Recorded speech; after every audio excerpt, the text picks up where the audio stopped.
In 2019, Evanston, Illinois passed the first reparations law in American history. It set out to address decades of segregation and legalized housing discrimination. Economics correspondent Paul Solman recently visited the Chicago suburb to follow up on the progress of the program. It's part of our ongoing series, Race Matters. Evanston Hospital wouldn't accept black mothers, so my father had to drive me to Cook County Hospital to be born. But as a baby, I came back to the house. My father bought the house in 1930. 88-year-old Lou Weathers' house in Evanston, Illinois, home to a long-standing black community which comprises some 16% of the city's 75,000 inhabitants, some of whom, like Donna Walker, are still bitter about the past. I am truly waiting for 40 acres and a mule. A jackass will be fine for me, but just give me some acreage and I'll be okay. Evanston isn't offering the acreage, but given the persistent and huge wealth and health gaps ever since slavery, it is trying to make amends with a first-of-its-kind reparations project that's spreading. We had an official side event at the United Nations last week sharing the motto, the growth, that it was Evanston in 2019, and today there are over 100 localities that have taken a first step towards reparations for their community. Former City Councilor Robin Rue Simmons spearheaded reparations here in 2019. $10 million to be spent over 10 years, funded by taxes on newly legalized cannabis sales and by real estate transfers. So far, 16 recipients, $25,000 each.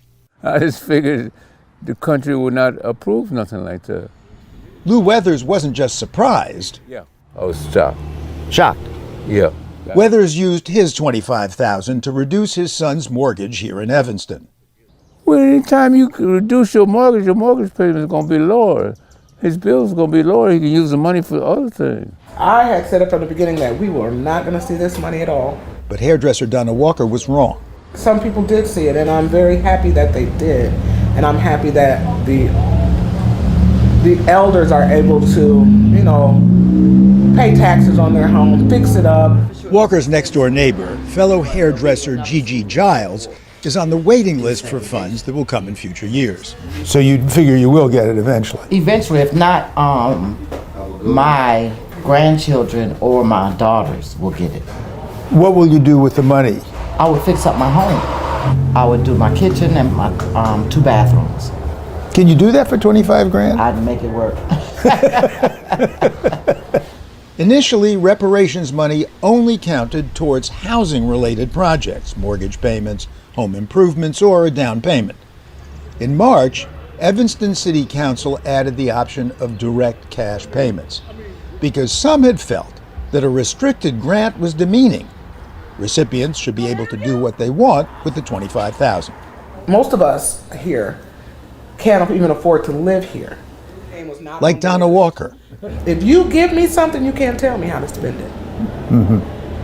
Mm-hmm. So, and it's like, you have people like, well, what are they going to spend it on? Man, I'm going to buy Newports and a Cadillac. Come on, really? Newport cigarettes, that is. Lou Weathers, though, prefers housing investment. Anytime you have grants and stuff like that, 2 sides have to get something out of it. The city making people improve their property helps me because I own property. That's going to increase my value of my property. Now, not everyone in Evanston is pro-reparations, of course. I don't think it's a good idea. There are people who need help. The help should not be predicated on someone's race, creed, color, orientation. A local businessman who called us later trying to take back the interview. A bit late, but as a courtesy, no name or face. We had laws that were against the Chinese, and those were enforced from around 1883 to 1943. So if we go by that standard, well, then we owe the Chinese recompense, we owe the Japanese even more recompense, and there comes a point where we're a flawed society. I think the thing we need to do is move forward. Evanston Mayor Daniel Biss wasn't surprised to hear of the reluctance to say this on camera. I do think people feel like if I come out and say reparations is a dumb idea, we should not do that, I'm just not going to make a lot of friends. I'm not going to gain a lot of support. But reparations champion Simmons says taking a stand means ignoring the blowback. no matter how unpleasant it's been to see what she herself has received online. It's the ghetto lottery or, you monkey, you slave, and go back to Africa, that type of stuff. But the overall reaction, at least in this liberal city, according to the liberal mayor, it's something that we're enormously proud of. I think it's an important step. One might argue a partial step or an inadequate step, but still a really important step toward both on a factual level, reckoning with our past, but also creating the concrete equity that our community has been talking about for probably 4 or 5 generations, but has never really fully realized. Is the pride pervasive? I asked our camera-shy businessman. So if roughly half the population are white, what proportion of those people do you think don't think this is a good idea, think as you do? You don't even bring it up because people are afraid to really express their thoughts. So I wouldn't be able to give you an honest answer. At nearby Northwestern University, Professor Al Tillery is studying the response to the reparations initiative. We've so far gotten about, close to 4,000 respondents, people writing in. So he doesn't have results yet. But although in nationwide polling, few whites are in favor, I don't think we're going to be at the 15% for where white people are nationally. I think we're going to be much higher than that. Will we be over 50% with our white population? I don't know. 50% in support. And so who approve? Yeah. I mean, if we found between 30 and 50% approve, I think that would be like finding the pot of gold at the end of the rainbow. I mean, that nowhere else will it have been so high. And so where does the program go from here? So over the course of time, more revenue is going to come in both through the cannabis and also through the real estate transfer tax that'll allow more grants to be allocated. There's a long waiting list of ancestors. Behind them is a long waiting list of descendants. And behind them are a lot of other people in this community who were mistreated or whose ancestors were mistreated by the city government through policies the city government deliberately enacted, and we have a lot of work to do. Just to deal with the 600 or so applicants thus far. Especially, says the mayor, in a city now so pricey, many blacks can't afford to stay, like Dwayne Logan at Gigi Giles' salon. I'm from Evanston, but I don't currently live in Evanston now because the taxes were so high that I had to buy a house in Skokie. Right, says Simmons, because blacks were never able to build generational wealth, which is why she was inspired to push for reparations. I was looking at the race gaps in every area. I was looking at the loss of black community, residents leaving almost every day because of lack of affordability, not feeling a sense of place, going to other communities where they felt more hopeful and opportunity. The black experience in this city and in this nation has been in a state of emergency since we were kidnapped from West Africa and brought here. And so it is time to do something radically different than we've done in the past, and reparations is that answer. About time, says Gigi Giles. People want to see money. Money talks. And then they probably would be happy, but, it is what it is. It's a start. And she's still living here and running the business her father started 60 years ago. For the PBS NewsHour, Paul Solman in Evanston, Illinois.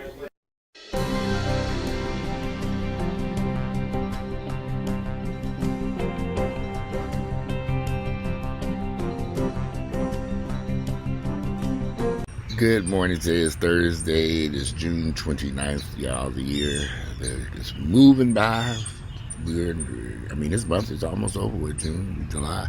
This year has kind of flown by. I don't know why it's been so quick. Maybe because I've been traveling so much this year, finally getting out of the Atlanta area and doing more fun stuff. But this year has flown by so quick. I'm sitting here on my porch. I'm just back from Miami. Now y'all know I was on that plane crying like a baby flying back to Atlanta. I said, Lord, why me? Here we are. I'm back in Atlanta. Still crying. Why me? But here I am. So anyway, guess it could be worse. It could be a lot worse. I have a lot to be thankful for, but I'm here. Reparations, I've always felt black Americans deserve reparations for all the terrible issues black families, black people, black men, black women have been through in this country. To ignore how the past has influenced our present today is ridiculous. The reason why so many blacks are mired in poverty is because so much wealth was taken from us or denied us so many opportunities. And it has had a massive impact on black Americans living today in 2023. And anybody who says something different is a fool, because you don't know your history. And there's so much stuff we don't know about our history. My gosh, I didn't learn about Tulsa City, Oklahoma until I was damn near an adult. I was well into my 30s and 40s, never heard of it before. But there are so many stories like that in this country. The United States, the greatest country in the world, where so many blacks have been harmed by a system of racial hatred, racism. And we're paying a price for it to this day. And some people don't understand that. Either they don't understand that or they don't care to understand that. And try to have this conversation with people who are ill-educated or uneducated. The miseducation of all of America is what they need to do. It's just the miseducation, because everything that we learned about this country is so fake, so false, and not real. And they're trying to hide it now. Black people deserve reparations for the harm that has been done to us for centuries here. And we don't have to look back very far. I look at this in the last 50 years, how the state of Indiana, a white-controlled state, Indiana, destroyed the city of Gary, Indiana, after they had a black mayor. Mayor Richard Hatcher was elected. They set out to destroy that city, and they did it. They accomplished their goal. They didn't want Gary to have success. They didn't want Gary to have wealth. A lot of people say the steel mill did this, but the steel mills are still there, and all the other surrounding areas are still there, just doing prospering, doing well. Gary was destroyed because they created the city of Maryville just outside of Gary, which was against the state law, and then they took Maryville and sucked all the resources out of Gary into Maryville. Some of us either are naive, or very stupid, or just uneducated about why Niggerville exists. I know why Niggerville exists, because the white folks created it. They created Niggerville. I've said this 1,000 times. We didn't create Niggerville, the white folks did. They created it, and they washed their hands of it, and went on cross town and said, and they went on cross town to their children and said, we ain't had nothing to do with what my daddy and mama did over there. They created Niggerville. We didn't create that. We didn't have that, but it's still there.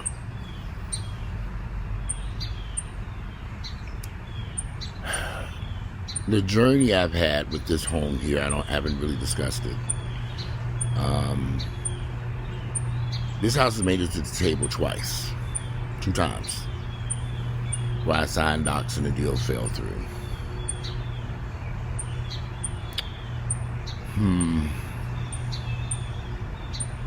Hard to explain how, it is what it is. Sometimes real estate transactions don't go through even after the closing. Fell apart, didn't close. I mean, it closed, it didn't fund. It could have, it was just a lot of chaos. And it began to dawn on me that the reasons the family who's buying this house, or attempted to buy this house, a black family,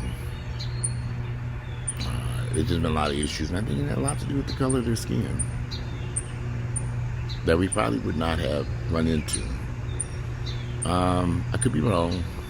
I've thought long and hard about it. I could be wrong, y'all. I don't know. It just seemed, you make it to the table, the funds arrive, but we still can't close. It's because the lender's not happy with the way it just was very bizarre to me. So, anyway, I don't want to go into details of that.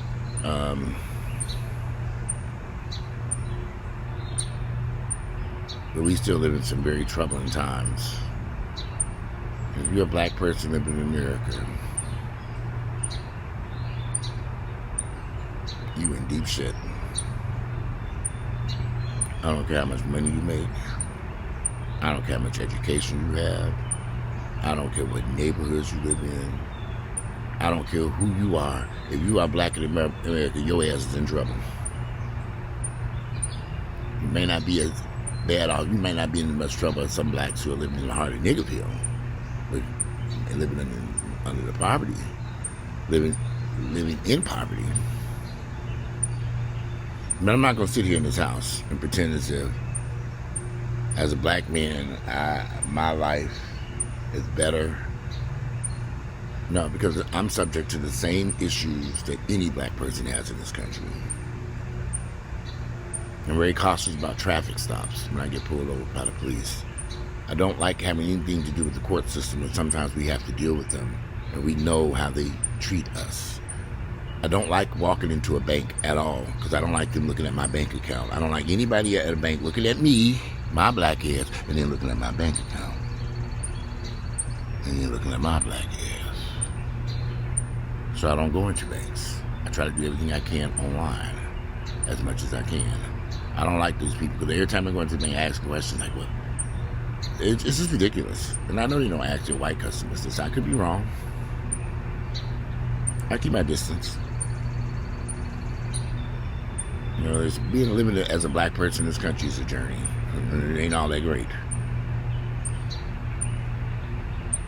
Even when I was purchasing this house, we ran into a realtor who had the original listing. She was a racist, crazy white woman.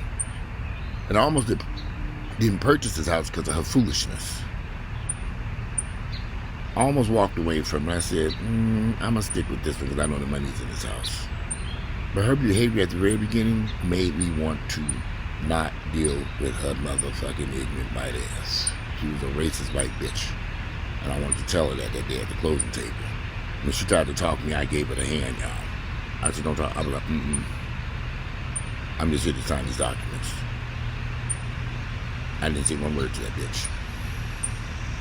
Because she had pissed me the fuck off from day one. And I almost didn't buy this house because of her racist white behavior. And that's what she wanted me to do, was to walk away. If you're a black person in the United States of America, your black ass is in motherfucking trouble. You in deep shit. This is just the reality of it all, y'all. And I don't care what your education is, your background, where you came from, how much money you got in the bank. I don't care about none of that shit. You in trouble. And I'm not sure where you can go in this world where you wouldn't be in trouble. But I know right here in the good old US of A, your black ass is in a world of trouble. Varying degrees of trouble, though. Me trying to buy a house, dealing with a racist white real estate agent, and got my blood pressure sky high. That was a very troubling process dealing with her throughout that. But every house I've ever purchased that deals with a white realtor on the other side, you don't have a problem. And it no matter how much money you got, and I don't care if you're paying cash, them bitches gonna give you hell. And I know they don't do their white clients like that. They don't, because they have more respect for white folks. When we were getting on the plane coming back from Miami, normally I get on the plane, I just walk up, they scan a little thing, you get on the plane. They had a black guy at the airline, Delta, who was a black employee. He came up with all these rules. Only people can board the plane at this such a time, and if you show up here, blah, blah, blah, blah, blah, blah, blah, blah. But normally, I always walk up to the front and get permission from the airline. I say, listen, I'm not feeling well. I'm standing on my feet. Need your mom out if I go ahead and board. I'm with 250 pounds. And they said, yeah, you can go ahead and sit down on the plane. Go ahead. This nigga wasn't having that shit. And he was taking it, instead of him just scanning people and sending people down the plane, he was forcing people, stand to the side, stand to the side, stand to the side. He guarding the plane. But I noticed how he treated them white folks.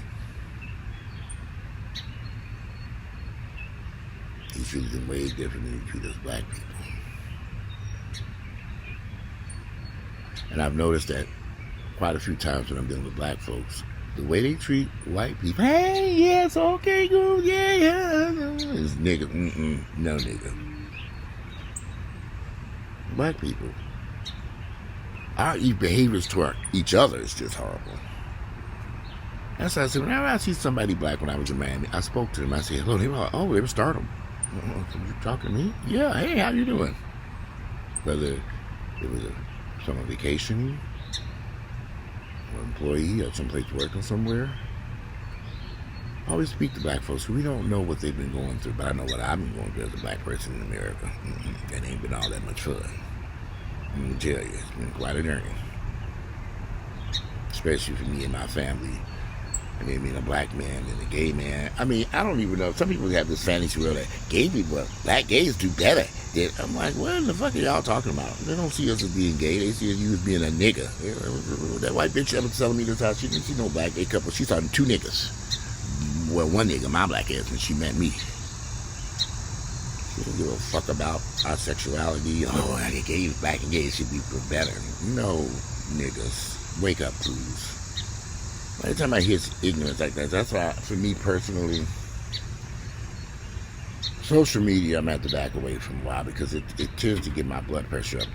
The stuff that I read, and it ain't healthy. It just isn't healthy for me. I don't like social media. I thought social media would have been a hell of an improvement. I thought it would have really did something nice for black people. But I realized it don't.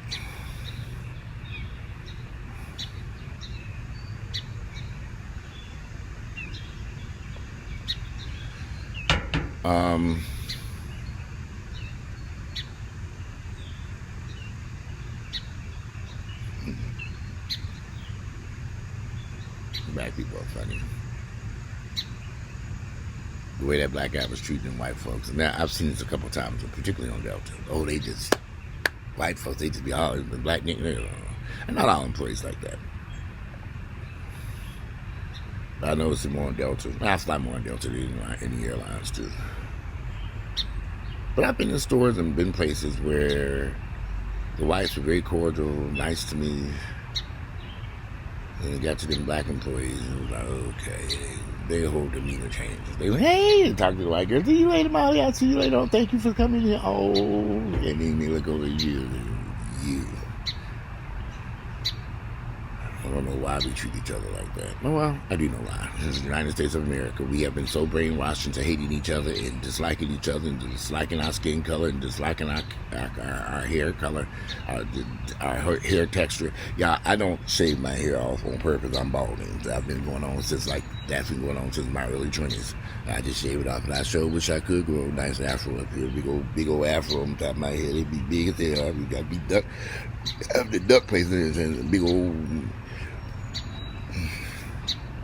That ain't happening. Ain't no hair going there. And I ain't about to go through all that trouble of trying to get hair to grow. It ain't worth it. Shave this shit off and keep moving. I think black people deserve reparations. And I've always felt that. There are some cities who are giving reparations out. I've read there are a couple of cities that they do this experiment to see how it impacts black folks. Does it improve the quality of their lives? Does it financially help them and their families? I think it's great.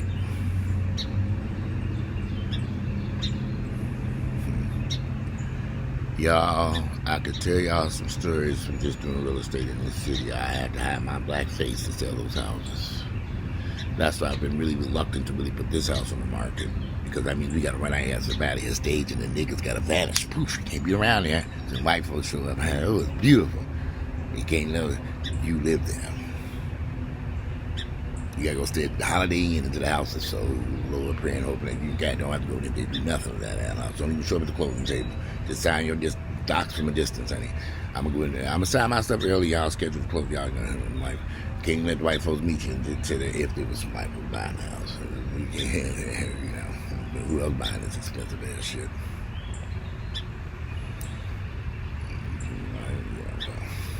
We'll talk about the house at the drama later. But it is a beautiful Friday, Thursday. On 4th of July, we'll be right here for July. I don't like traveling during 4th of July. The traffic's going to be hellacious. Too hot out there 4th of July. I ain't going to deal with that traffic. I've been to Miami during the 4th of July. Never again. Oh, no. The niggas crazy down there. I don't like to travel during the 4th of July. I like to travel before the 4th of July or right after. I already got my little vacation in. I'm be sitting right here for the next 2 weeks, suffering in Atlanta. Y'all, I hate Atlanta. I do. I'm not gonna lie. I just hate it. I want out. I never cried. I literally felt like crying on that plane flying. When it was time to come back here, I was like, every time it was time to go back to my anxiety goes, I had to take a Xanax. So I had to go back to I had to pop a Xanax.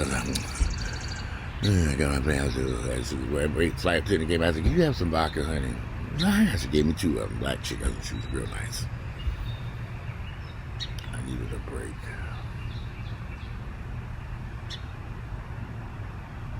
Get away from here. When they come back to Atlanta, it's depressing to me. Because I hate this place. And I just got to keep it real, y'all. I don't like Atlanta. I've been here too long. I want out. Gotta get the fuck up out of here somehow. Y'all should see me paying them lottery tickets in Florida. Scratch offs, lottery, the casino. Win some money so I can come move down here. I need a lump sum. I can't come down here poor.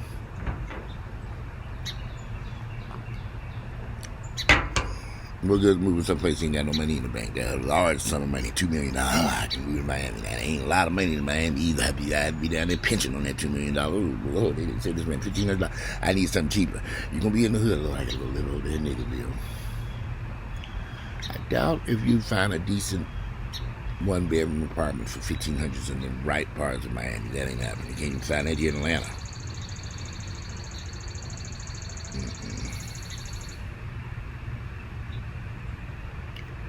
Yeah, we definitely deserve reparations.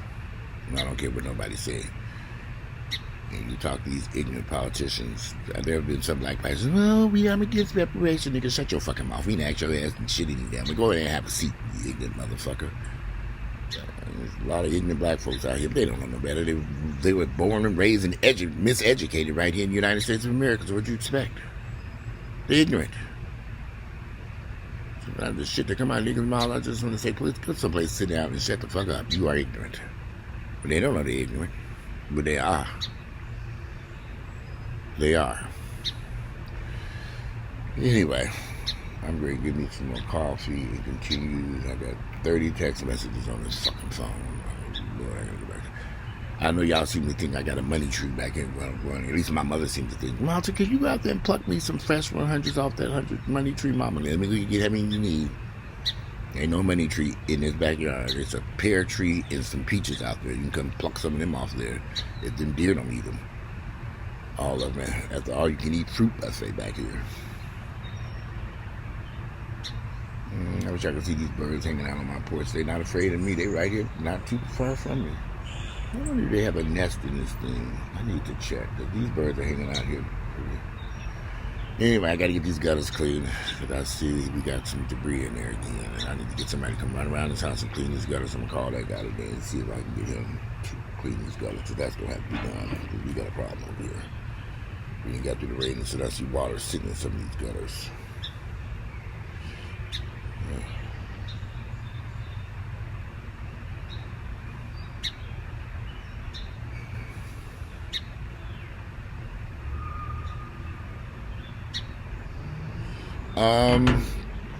Again, it's a beautiful Thursday, June 29th. We almost at this year's up. I love to hear you all's thoughts on reparations and your thoughts and everything, but I would like it's bad of it.